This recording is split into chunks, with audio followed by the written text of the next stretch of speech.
এখন আমরা লিখলাম আমার অন্যান্য অবস্থা স্থির। অন্যান্য অবস্থা কি হতে পারে? ডিমান্ড ফাংশন দেখায়। এটা হলো, এটা লেখা আছে তোমার নাকি? এটা লিখে নাও। জি। একটা অন্যান্য অবস্থা স্থির, এই পয়েন্টটা খুবই গুরুত্বপূর্ণ। হয় আদার থিংস বিং ইকুয়াল,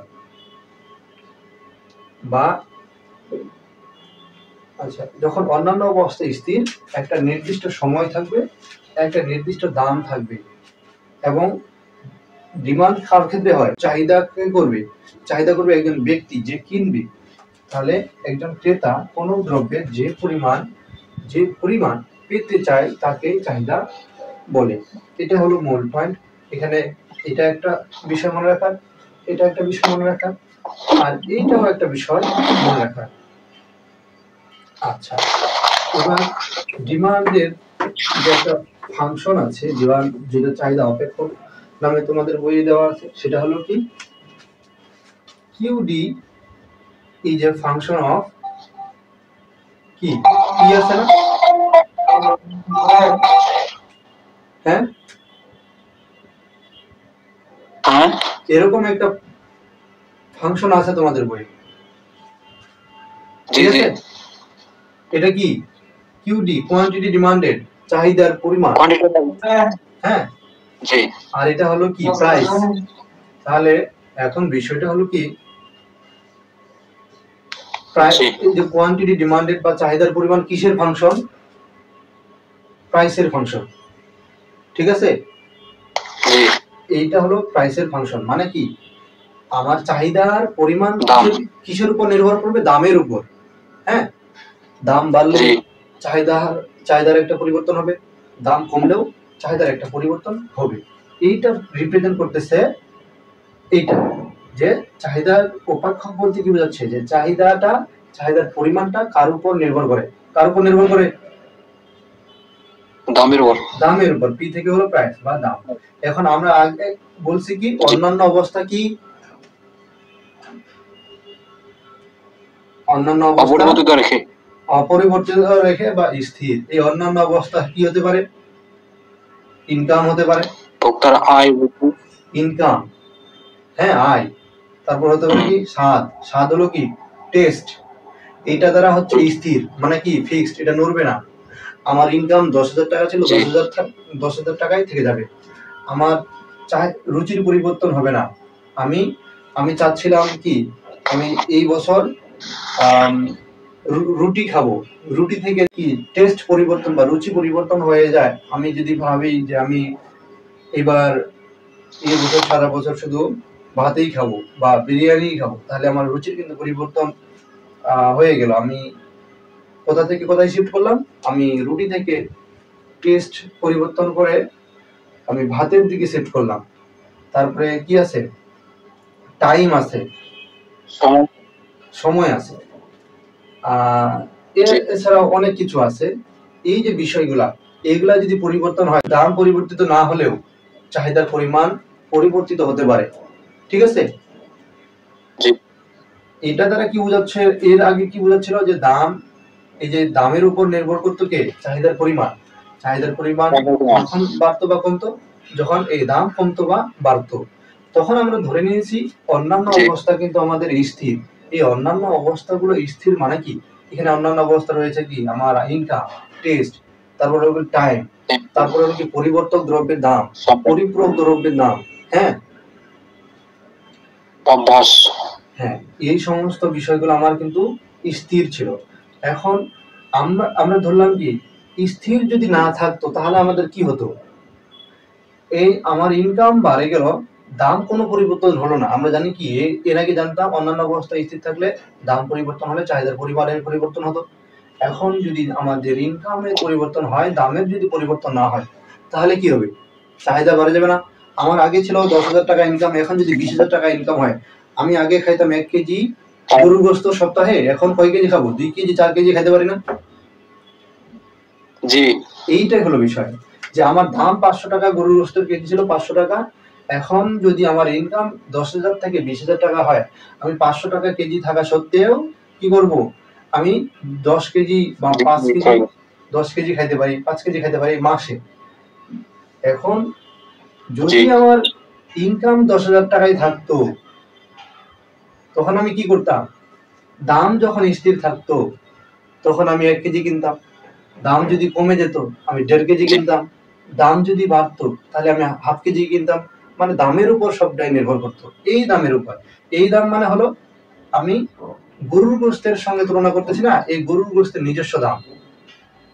দাম আরো থাকতে পারে, পরিপূরক দ্রব্যের দাম, পরিবর্তক দ্রব্যের দাম, তখন কিন্তু আলাদা ধরনের পরিবর্তন হবে।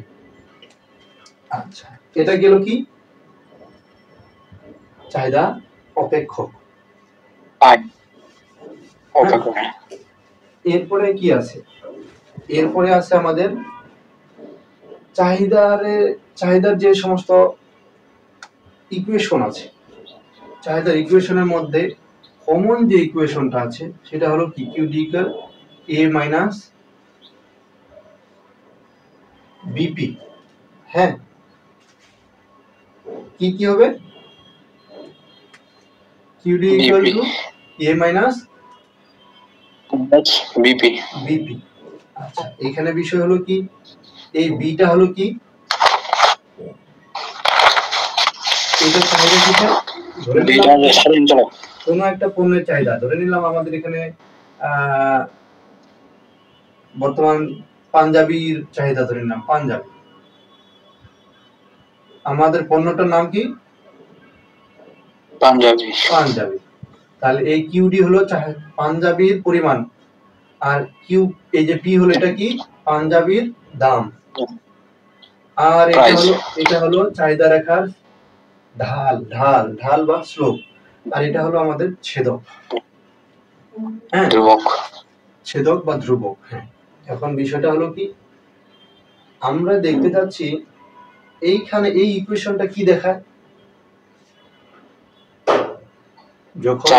যখন অন্যান্য অবস্থায় স্থির থাকবে, আমার যখন চাহিদার পরিবর্তন মানে আয়ের পরিবর্তন হবে না, আমার যখন রুচির পরিবর্তন হবে না, আমার যখন পরিবর্তন দ্রব্যের দামের পরিবর্তন হবে না, পরিপূরক দ্রব্যের দামের পরিবর্তন হবে না, তখন আমার যদি দাম বাড়ে বা কমে, তাহলে এটার সঙ্গে সম্পর্কটা কেমন? এই যে নেগেটিভ। মানে কি? এটা যদি বাড়ে এটা কি করবে? কমবে। কমবে। এটা যদি কমে এটা বাড়বে। তাহলে এটা হলো কি? এটা হলো চাহিদার সমীকরণ। তোমাদের বইয়ে চাহিদার সমীকরণ। হ্যাঁ, এই তোমাদের বইয়ে একটা বিষয় দেওয়া আছে, তোমাদের বইয়ে দেওয়া আছে যে এই সমীকরণটার ঢাল কত বলতে পারবে?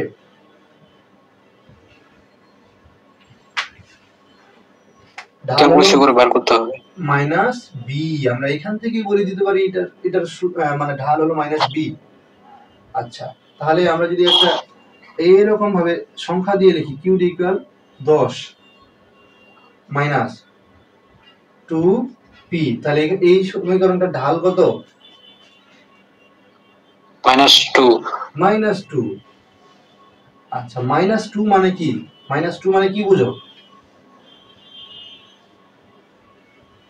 -2 মানে এর যে স্লোপটা, স্লোপ মানে কি? এটা ঢালু, মানে এই যে কি হবে? উপর থেকে নিচে, এই যে উপর থেকে নিচের দিকে নিম্নগামী, বাম থেকে ডান দিকে নিম্নগামী। আর যদি এটা এখানে প্লাস হতো তাহলে কি হতো? এই উপর থেকে নিচ থেকে উপরে, নিচ থেকে উপরে যেত। আচ্ছা, বিষয়টা দেখলাম।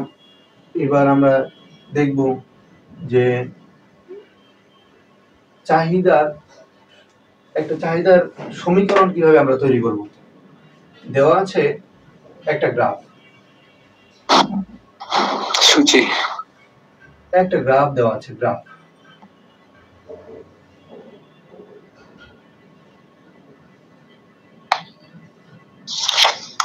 এটা হলো আমাদের কিউডি। নিচের দিকে সবসময় চাহিদা এবং যোগান, আর উপরের দিকে সবসময় দাম থাকে, দাম।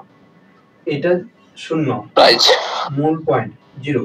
আচ্ছা, যখন আমার দাম ধরে নাও 10 টাকা ছিল, তখন ধরে নিলাম আমার 15 একক চাহিদা করতাম। যখন একটা পাঞ্জাবির দাম 10 টাকা ছিল, যখন একটা পাঞ্জাবির দাম 10 টাকা ছিল, তখন আমরা কয়টা কিনতাম? 15টা পাঞ্জাবি কিনতাম। আচ্ছা, যদি দাম কমে যায় তখন কি হবে? চাহিদা বেড়ে যাবে। ধরে নাও আমরা 25টা কিনলাম। আচ্ছা, দাম কমে গেল মানে কি, আমার চাহিদা বেড়ে যাবে। এর মানে হলো কি, ওই যে কিউডি যে ফাংশন অফ পি, এটা যদি উঠানামা করে তাহলে এটারও একটা পরিবর্তন হবে।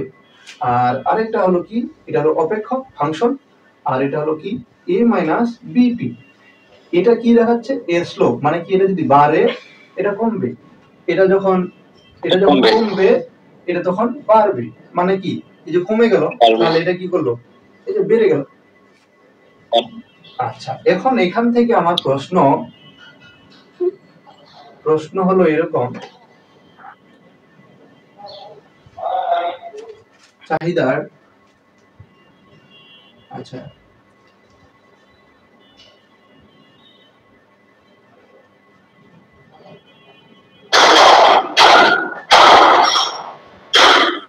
দেখো চিত্রটি থেকে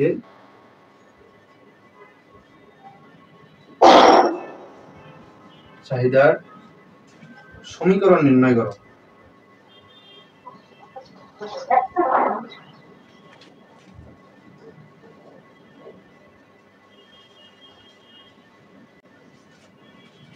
প্রশ্ন কি? লেখো চিত্রটি থেকে চাহিদার সমীকরণ নির্ণয় করো। আচ্ছা, এটা যে চাহিদার সমীকরণ বা চাহিদার লেখচিত্র, এটা কি কোনো সন্দেহ আছে? না। কেন নাই? কোথাও তো বলে দেওয়া নেই। আমি এটাতে আমি চাহিদার যোগানও লিখতে পারতাম, মানে যোগানও লিখতে পারতাম। এটা আমি চাহিদা সমীকরণ কেন লিখলাম? আমি যোগান সমীকরণ কেন লিখলাম না? এটা যে চাহিদার সমীকরণ বা চাহিদা রেখা, আমি এটা বাদ দিলাম। তুমি কেমনে বুঝবে এটা চাহিদা রেখা? এখানে কোয়ান্টিটি ডিমান্ড আছে যে চাহিদা এবং প্রাইস, আবার দাম ওঠানামা, আমি কোয়ান্টিটি ডিমান্ড বাদ দিলাম, এখানে কোয়ান্টিটি ডিমান্ড বাদ দিলাম, কিউ আছে, এখানে শুধু প্রাইস আছে। তাহলে তুমি কেমনে বুঝবে এটা চাহিদা সমীকরণ বা চাহিদা রেখা? তাহলে বুঝবো যে দাম যখন বৃদ্ধি পেয়ে মনে ক্রয় ক্ষমতা তখন কম, না, দাম যখন 10 টাকা তখন। এটার লক্ষণগুলো দেখি। হ্যাঁ, তোমার যে কনসেপ্টটা সেটাও কাছাকাছি, ক্লিয়ার না? এই যে এটা যখন কমলো তখন এটা বাড়লো, যখন এটা বাড়লো এখান থেকে 5 থেকে 10-এ, তখন কি হলো? এটা কমলো, তাই না? কমলো। আচ্ছা, এটা আমরা এইসব না দেখে আমরা বলে দিতে পারবো এটা যে চাহিদার সমীকরণ। চাহিদার সমীকরণ হলো কি, উপরে প্রাইস, এটা নাকি ওই যে কি বাম থেকে ডানে নিম্নগামী, এটাই তো হলো চাহিদা রেখার বৈশিষ্ট্য। আচ্ছা, জি জি বুঝছি। আচ্ছা, তাহলে আমরা চাহিদা রেখার ঢাল কিভাবে নির্ণয় করবো আমি তোমাকে শিখাই দেবো। এটা বিভিন্ন ভাবে অন্তরীকরণের মাধ্যমে পারি, বা আমরা ইকুয়েশন থেকেও ডাইরেক্ট বের করতে পারি, আমরা এখান থেকেও বের করতে পারি। এইটার ঢাল কত এটা আমরা বের করে দেখাবো। হ্যাঁ, আমরা সমীকরণ থেকেও বের করে দেখাবো, আমরা এখান থেকেও বের করে দেখাবো। আচ্ছা, তাহলে এই লেখো চিত্রটি থেকে কি করব? চাহিদার সমীকরণ নির্ণয় করব, বের করব। আমরা প্রশ্নটা লেখা আছে তো তোমার? আচ্ছা, এবার দেখা যাক চাহিদার সমীকরণ নির্ণয়ের বা যে কোনো সমীকরণ নির্ণয়ের একটা বিষয় হলো কি, সূত্র হলো Q minus Q one divided by Q one minus Q two is equal to P minus P one divided by P one minus P two. এটা আমাদের কি সমীকরণ নির্ণয়ের সূত্র। সূত্র। আচ্ছা, তাহলে আমরা এখান থেকে একটা সাইড নোটে লিখতে পারি না?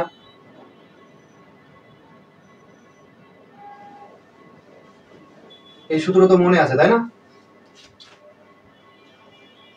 সূত্রটা আমি আবার লিখে দিচ্ছি, Q minus Q one minus Q1 minus Q two, Q2। তাহলে এখানে হবে পি, ওইটার মতোই পি P1 জি, P minus P1 minus P2 P1 minus P2। এখন আমরা বের করব কিসের? চাহিদার সমীকরণ। তার মানে কি আমার এখানে P1 আছে, P2 আছে, Q1 আছে, Q2 আছে। আচ্ছা, ধরে নিলাম আমরা এটা হলো আমার P1। P1 কত? 1 P1 5 P1 এখানে আমাদের 5। তাহলে P2 কত? 10। 10 Q1 তাহলে কত? এই যে 20 না 15 25। 15 P1 যদি 5 হয়, 25 P1 যদি 5 হয়, তাহলে এটা হলো P1। এই যে এটা না, এটা প্রথমে আছে, তার মানে কি এটা Q1 না? এই 5 টাকা দামে আমি কত একক কিনছি? 25টা পাঞ্জাবি কিনছি, এই জন্য Q1 হলো 25। বুঝা গেছে কি? 5 টাকা দামে কয়টা? 25টা পাঞ্জাবি। তাহলে এটা যদি Q1 হয়, তাহলে এটা Q1 হওয়ার কথা না? কি বলো? জি। আচ্ছা, তাহলে দাম যদি এবার বেড়ে যায়, তাহলে আমার কি হবে কাণ্ডটা? আমার চাহিদা কমে যাবে, পরিমাণ কমায় ফেলবো আমি।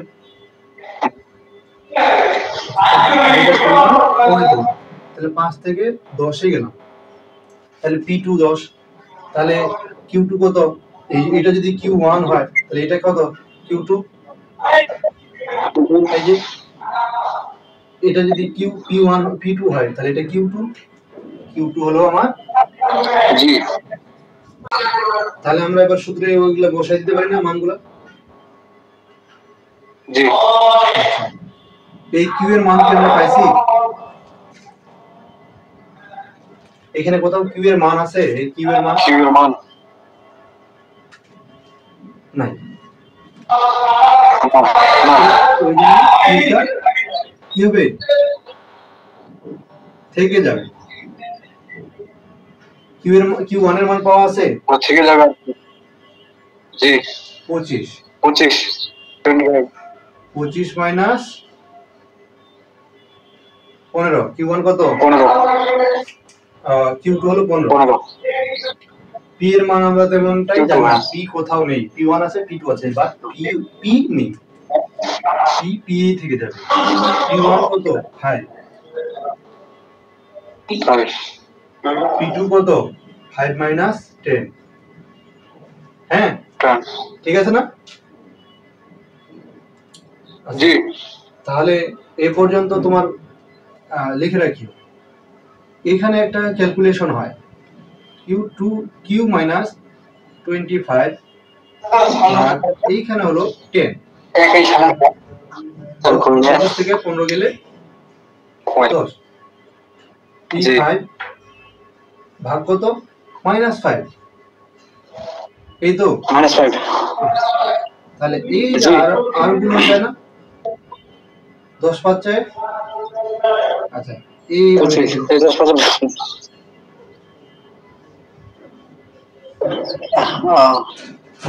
এবার তাহলে এইভাবে গুণ, -5 ইনটু কত? Q minus 25। এই তো না? জি। এ পর্যন্ত ঠিক আছে? হ্যাঁ, জি ঠিক আছে। আচ্ছা, তাহলে এবার গুণ করে দিই। 10 P মাইনাস 10 পাচ্ছে 50 মাইনাস 5Q মাইনাস মাইনাসে প্লাস 5 125। আমার কিসের দরকার? আমরা বলছি চাহিদার সমীকরণ দরকার, তাই না? জি চাহিদার সমীকরণ equal to QD equal to what না? জি তার মানে কিউ কিউ মানে 1। আমার এখানে আমরা কি কিউডি লিখছি? কিউডি লিখি নাই, কিউ মানে এখানে আমার জানা নেই, ওটা আমাদের বের করতে হবে। তাহলে এখানে দেখো তো, আমার কিউ এর মানগুলো এদিক নিয়ে আসতে হবে না? কিউ এর মানটা এদিক নিয়ে আসলাম, ওটা ওদিক প্লাস আছে, এদিক কি হবে? মাইনাস আছে, এদিক হবে minus plus plus plus 5q, ঠিক না? মাইনাস ছিল, জি পুরোটা প্লাস করে দিলাম। আচ্ছা, এখানে কি হবে? এইগুলা কি আমার দরকার আছে? আমার এইটার মান দরকার, এইটার মান বাদ দিয়ে সব মানগুলো আমরা ওই দিক নিয়ে যাবো। তাহলে এখানে 5q রেখে দিয়ে সবগুলো ওই দিক গেল। তাহলে ওখানে আগে ছিল কত? 125, এখানে কত ছিল? -50, ওখানে গিয়ে কি হবে? +50, এখানে -10p, +10p ছিল, ওইখানে গিয়ে -10p হবে। হ্যাঁ, আচ্ছা, এখানে এইটুকু রাখে দিলাম, আপাতত থাক। এখানে কি হলো? 175 না? 75 আর এখানে কত?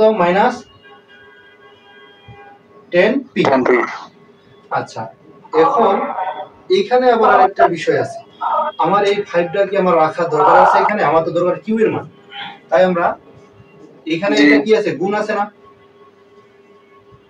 জি পুরোটা ওই পাশে ভাগ করে হবে। দিয়ে করা হয় 175 -10p ডিভাইডেড বাই কত? 5। 5 এ পর্যন্ত খাতায় তোলা আছে? জি আচ্ছা, তাহলে আমরা উপরের গুলো একটু মুছে দিই। আচ্ছা দেন আচ্ছা,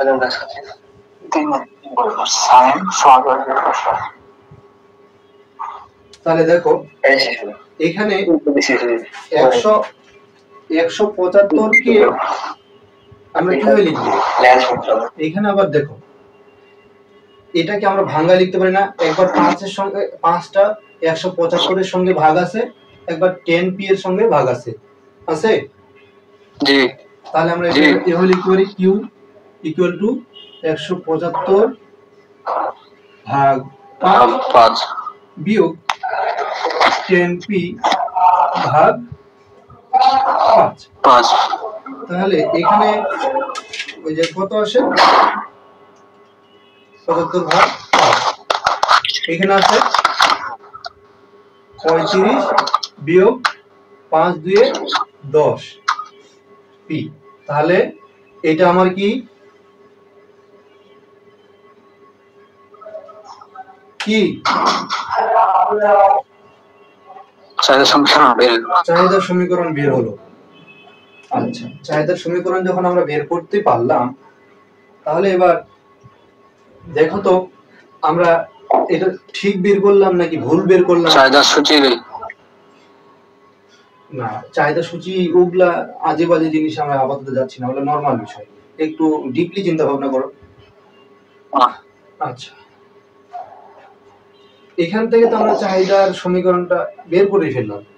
এখন আমরা দেখব আমাদের ইকুয়েশনটা ঠিক আছে কিনা। আমাদের ইকুয়েশনটা ঠিক আছে কিনা তার জন্য আমার চেক কিভাবে করতে পারি? চেক করতে পারি, আমার দাম যখন 10 টাকা, চাহিদা তখন কত ছিল? 15। দাম যখন 10 টাকা, চাহিদা তখন 15 একক, বা 10 টাকা যখন একটা পাঞ্জাবি দাম, 15টা পাঞ্জাবি আমি কিনতাম। তাহলে এই দাম 10 টাকা বসাই দিত আমি।